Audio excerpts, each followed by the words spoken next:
Pas SD itu udah terkenal banget kalau misalkan tuh dia kayak badung, nggak bisa diatur, kayak gitulah. Sampai yang gue tahu juga ya, dia nih pendidikannya kan kurang, karena dia juga sempet nggak naik kelas. Dengan cara lu disuruh makan 7 daging manusia.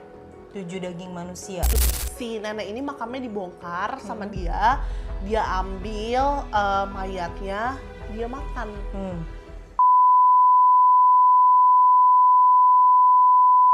Kalian tau gak sih yang konten mukbang yang lagi rame? Tahu yang ini mukbang konten youtuber Korea. Enggak nih, mukbang ini nih, mukbang. Enggak, serius. Lu pada tahu Sumanto gak sih? Tahu yang dulu ini kan kasusnya Dia tapi pakai daging manusia. Iya, kasus dia makan daging orang. Itu sekarang dia tuh lagi rame lagi. Gara-gara konten dia tuh bikin konten Mukbang daging orang. Nah, bukan makanannya sih. Enggak. Makanannya sih makanan biasa, kayak makan Indonesia kayak sate, terus habis itu ikan gurame, apa pokoknya makanan Indonesia gitu. Cuma memang ada yang ngevideoin dia gitu dan jadinya tuh dia kayak viral lagi karena kan banyak yang komen-komen, "Bang, itu daging apaan? Gimana Bang? Daging manusianya enak gak?" Kayak gitu-gitu kan. Dia udah keluar penjara ya? Dia udah keluar penjara. Dia kan di penjara 6 tahun tuh. Nah, jadi ceritanya si Sumanto nih, gue ceritain dari Sumanto kecil kali ya. Jadi gue tuh yang gue tahu nih, dia pas SD itu udah terkenal banget kalau misalkan tuh dia kayak badung, nggak bisa diatur, kayak gitulah. Sampai yang gue tahu juga ya, dia nih pendidikannya kan kurang, karena dia juga sempet nggak naik kelas gitu deh. Emang kayak udah nakal dari dulu gitulah orangnya.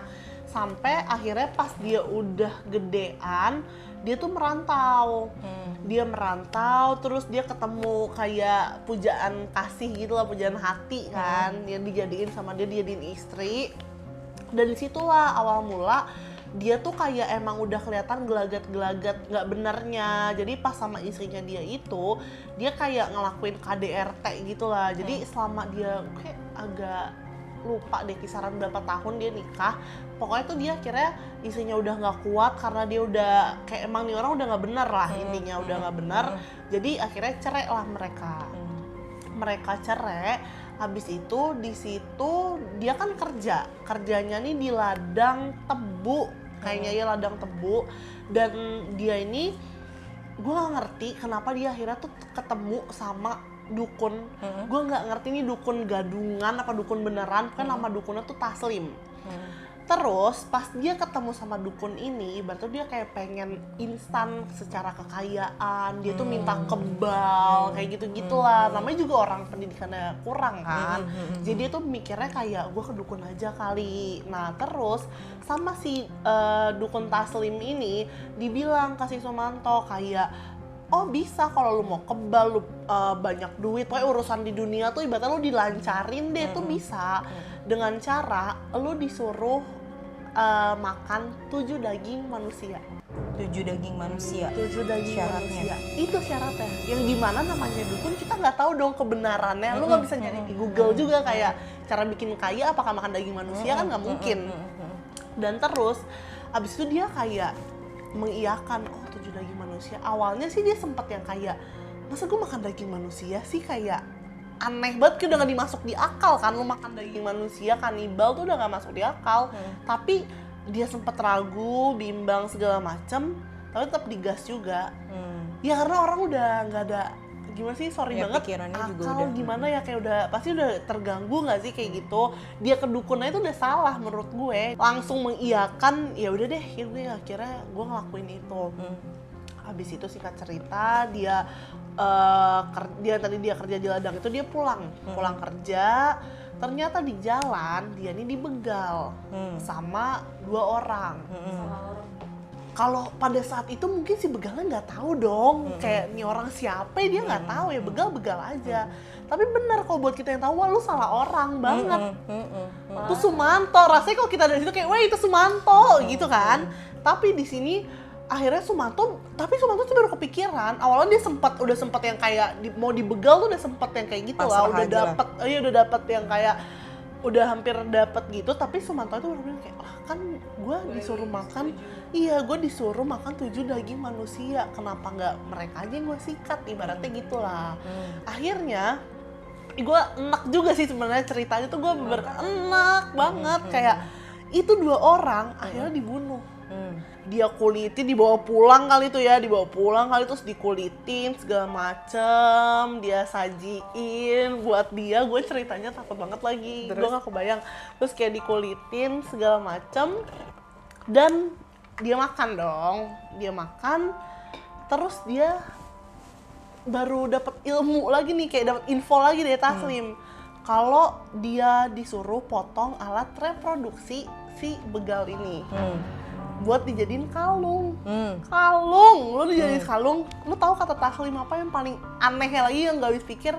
Katanya lu jadiin tuh kalung, alat reproduksinya tuh orang yang lu bunuh itu, nanti lu bisa kebal, bisa tahan deh semua penyakit segala macam. Oh jadi kalau dikalungin sama si Sumanto kayak jimat kali ya, kayak jimat gitu loh. Tapi Agak jimatnya tuh kayak gitu, tapi agak, biasanya kan jimat yang gue tau batu ya, kotak gitu, apa kayak gitu. Ini kenapa alat reproduksi orang gitu loh. Terus? Nah dari situ berarti korban disuruh nyari 7, korban 2 kan. Terus ini yang bikin Sumanto ini sih yang bikin Sumanto jadi geger sampai ditangkap polisi akhirnya tuh gara-gara ini, korban ketiga. Sebenarnya sih bukan korban ya, karena posisinya dia ini ngebongkar makam nenek, seorang nenek yang namanya tuh Nenek Rinah. Nah terus abis itu si nenek ini makamnya dibongkar sama dia ambil mayatnya, dia makan. Pokoknya dibawa pulang tuh mayat, dia olah, dia makan. Lu enak kan? Ada lagi lebih enaknya Mbak.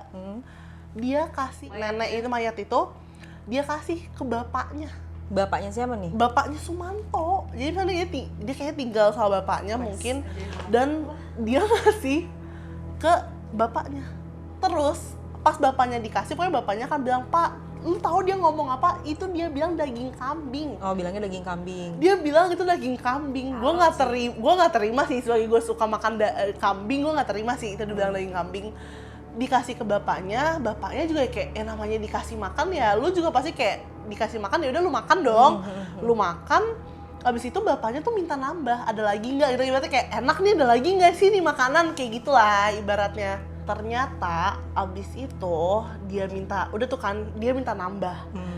Yang dimana ternyata tuh kan dagingnya si Nenek Rinah ini kan. Dan gue gak ngerti akhirnya ini rame, si keluarganya Nenek Rinah ini dia tuh lihat ke makamnya, terus pas dilihat makamnya tuh kok nggak ada mayatnya gitu, kok udah nggak ada, udah ibaratnya tuh kayak posisinya tuh udah nggak bener lah, berantakan kan namanya lah. berantakan gitu kan, pasti lu nggak bakal bisa balikin itu ke semula lagi kan. Sampai akhirnya dia mau memastikan dibongkarlah makam itu, pas dibongkar udah nggak ada almarhum Nek Rinah ini, karena kan dibawa sama si Sumanto itu kan. Gue gak kebayang banget sih. Nah makan ini daging kan yang bikin ramai si Sumanto tuh gara-gara ini. Dan akhirnya dia tuh ditangkep sama polisi. Ya siapa sih yang terima, walaupun ibaratnya udah kita rela, maksudnya kita udah ikhlas ya, tapi tetap aja ikhlas karena kan meninggal, udah dikuburin secara layak juga. Tapi lu nggak pernah, jangan amit-amit deh, gue aja nggak pernah kepikiran atau nyangka kayak, karena habis itu dia diadilin sih, dia akhirnya masuk penjara. Kalau nggak salah tuh kayak dia masuk 6 tahun di penjara tuh, dia 6 tahun 6 tahun penjara. Terus sekarang BTW dia juga udah bebas. Kan tadi Kamel nanya tuh, nah dia udah bebas sekarang, tapi pasti banyak kan pertanyaan kayak, ini Sumanto kok udah bebas, apakah dia jadi masyarakat biasa, apakah dia balik lagi ke rumah yang itu. Pasti lu kalau punya tetangga kayak gitu, lu trauma nggak sih? Walaupun ibaratnya dia udah dikasih sanksi, tapi ini masalahnya tuh dia ada gangguan jiwa ya? Kan kejiwaannya dia tuh emang udah nggak benar. Jadi mau kita hidup bertetangga pun pasti udah skeptis duluan, ngelihatnya pasti udah ketakutan sendiri. Apalagi keluarga dari si Nek Rinah ini, pasti keluarga almarhum udah pasti nggak terima lah. Gue yakin banget pasti nggak terima. sampai akhirnya dia ini diasingin ke pesantren yang dimana di pesantren itu dia bener-bener dijaga ketat banget, bener-bener seketat itu. Dia nggak boleh, ibaratnya kayak ya mungkin dikasih ajaran-ajaran segala macam, dikasih ilmu-ilmu ya kan, karena namanya tadi gue bilang dia gangguan jiwa. Karena ya itu masyarakat apalagi terutama di wilayah dia udah bener-bener nolak, dia nggak bakal mau terima si Sumanto balik lagi ya, pasti nggak sih? Itu make sense banget menurut gue. Dan sekarang yang gue benar-benar nggak nyangkanya, kok bisa ibaratnya si Sumanto ini kan katanya udah diasingin ya, maksudnya kayak dia dilempar lah di pesantren tersebut, tapi kok maksud gue di sini kok bisa sekarang tiba-tiba ada yang ngasih dia panggung. Ya berarti kan dengan ngevideoin dia konten mukbang kayak gitu, mungkin segelintiran orang yang tadi kayak gue bilang rame komentar-komentar, makan apa tuh, daging manusia lagi ya, ini ya, itu ya. Mungkin bagi sebagian orang itu bisa jadi bercandaan, tapi bagi orang yang ditinggalkan kayak misalkan dua orang begal tadi, ya walaupun dia memang ini ya kriminal ya si begal ini, tapi kan pasti sampai dimakan daging manusia gitu kan, pasti dia juga nggak masuk di akal banget. Sebenarnya kan yang bikin jadi kayak gini kan karena kesalahan dari media juga kan, yang terkesan membesar-besarkan atau meng-up sehingga si Sumanto kembali jadi ada panggungnya. Seharusnya tuh media nggak perlu lah ngelakuin hal-hal kayak gini gitu. Seharusnya kan itu orang kayak gitu harusnya udah diasingin. Harusnya kita tuh sebagai apa ya, mungkin mereka yang tahu masalah dia harusnya justru jangan memperlihatkan. Kalau bisa kita nggak usah tahu Sumanto tuh pernah ada. Takutnya nanti akan dijadikan panutan juga Iya. sama orang-orang dengan berpikir Sumanto ngelakuin hal kayak gini di penjara terus bebas keluar masih bisa dapat panggung. Karena Nah, menurut itu gue 6 tahun di penjara itu hitungannya kan nggak lama sih Iya nggak lama sebentar untuk sih, yang itu dilakuin. bentar sih. Iya, Iya, benar, karena itu benar, pembunuhan itu berencana. berencana kayak gitu. Dan anehnya waktu dia kan masuk polisi nih ya, kita flashback yang masuk penjara itu, ditanya kan sama polisinya gimana rasa daging manusia kayak gitu kan, terus dia bilang kayak nggak enak. Terus dia bilang kayak, terus kamu ngelakuin kayak gini kamu dapet apa, kamu beneran kaya nggak? Ya karena nih orang bener sakit jiwa. Lu tahu dia jawab apa? Ya nggak tahu, kan saya baru makan 3 daging manusia. Kurang 4. Gila. Ya benar sih, lo baru makan 3 kurang 4, cuma kayak bagi kita yang berakal gitu kayak nggak banget sih. Bagi gue kayak orang kayak gitu sih sebaiknya nggak usah dikasih panggung, karena itu bisa menimbulkan trauma-trauma, entah itu dari terutama keluarganya. Betul. Yang ditinggalkan, yang dapat musibah kayak gitu, itu pasti bakal ngena banget buat dia. Terus juga trauma, mungkin kayak gue aja nih sebenarnya mau ceritain ke kalian tuh Enak ya. maju mundur, gue kayak gue cerita apa enggak, tapi kalau nggak gue ceritain nanti gue nggak mau kepikiran sendiri nih, soalnya muncul lagi kan, jadi kan gue kebayang lagi masih Sumanto ini.